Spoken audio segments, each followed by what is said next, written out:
जल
तेज बहार लाखों आंखें छलक पड़ी है।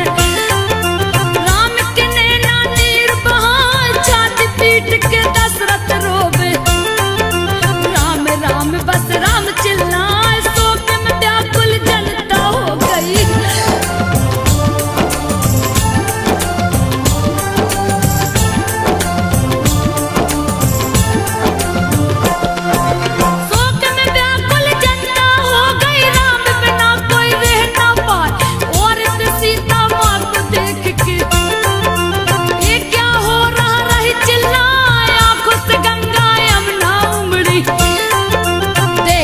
सरयू भी शर्मा सरयू के पानी से भी ज्यादा आंसू लोग दिए बहवा भाव में बेबल देख प्रभु जी। लिए सुमंत को पास बुलाए व्याकुल देख अयोध्या वासी।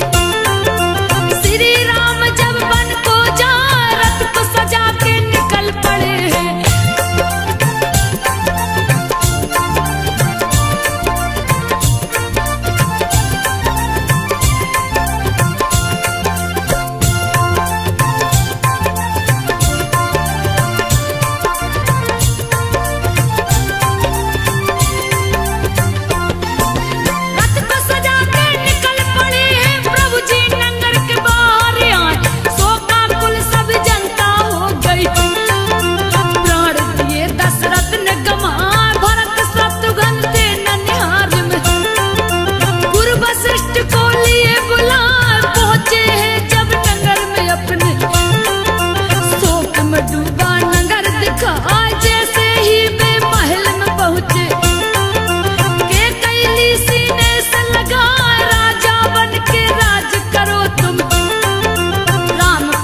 बनवास पठाए दशरथ प्राण वियोग में त्यागे।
त्यागी दिया बना सुनकर भरत के वचन को माने।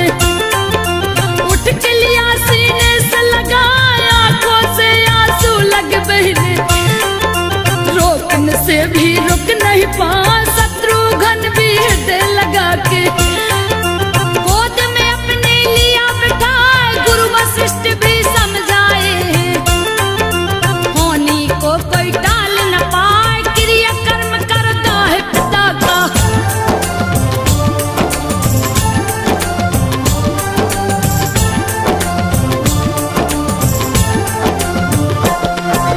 क्रिया कर्म करता है पिता का। गुरु वशिष्ठ जी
पहुँचे, जाकर झगड़ा दिए लगाए। उमा रमा ब्रह्माणी से बोले, सती अनसुईया समाई है ना, उसका तप है बढ़ता जाता, जल्दी कीजिए कोई उपाय। तीनों ने कामदेव को भेजा, रति भी संग रही अजमाए, हरा भरा किया बाग बगीचा, सुंदर फूल दिया है उगाए, मंद मंद है वायु चलती।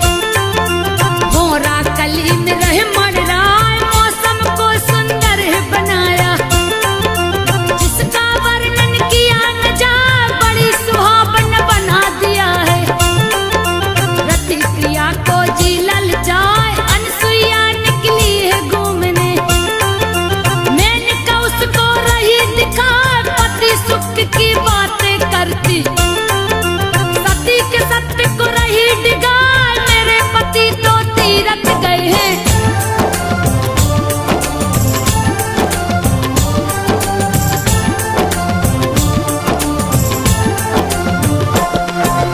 मेरे पति तो तीरथ गए हैं, दूजे नर पे देखो ना, मेरा नाम है सती अनसुईया, सभी बातें ना मुझे सहा, बंद करो ये सारी बातें। अनसुईया जी रही समझा, फिर भी मैंने कहे कि न मानी, उसके अंग को रही सजा, बहुत अप्सरा पास में आ गई, नाचे गाए खुशी मनाए, बहकी बहकी बातें करती, अनसुईया को रही डिगाए, कामदेव चल छल करने को।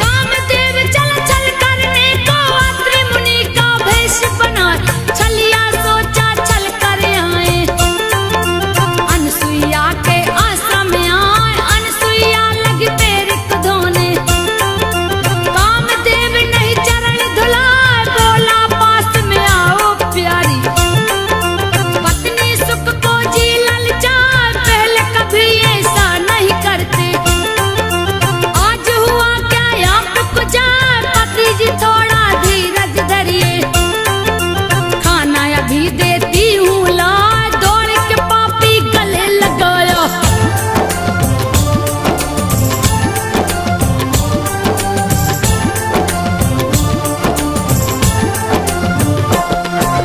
दौड़ के पापी गले लगाया, अनसुईया अपने को बचाए, अपने तप से सती ने देखा, मेरा पति नहीं है हाय, कामदेव ने रूप बनाकर मुझको छलने गया है, यार क्रोध के मारे लाल हो गई, गंगा जल को हाथ उठाए, जैसे ही श्राप वो देना चाही, कामदेव गया डर से पराए, भागा अपनी जान बचाकर, जान के लाले पड़ गए हाय, सती का सत्य भारी पड़ा उस पे।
सती रही करवा, तीनों देवियां सोच में पड़ गई।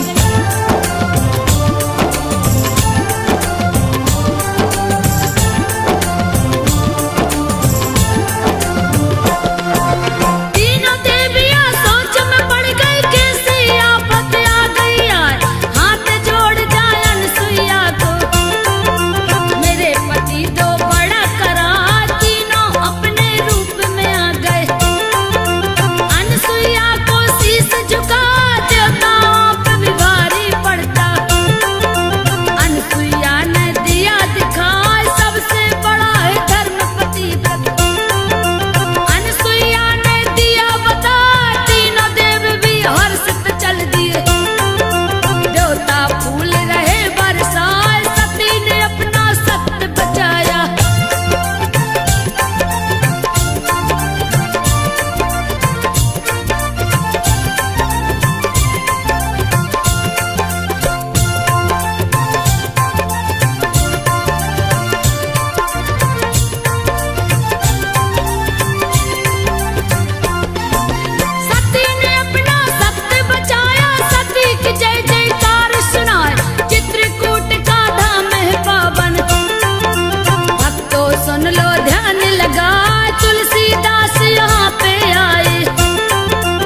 बघेल नदिया सुना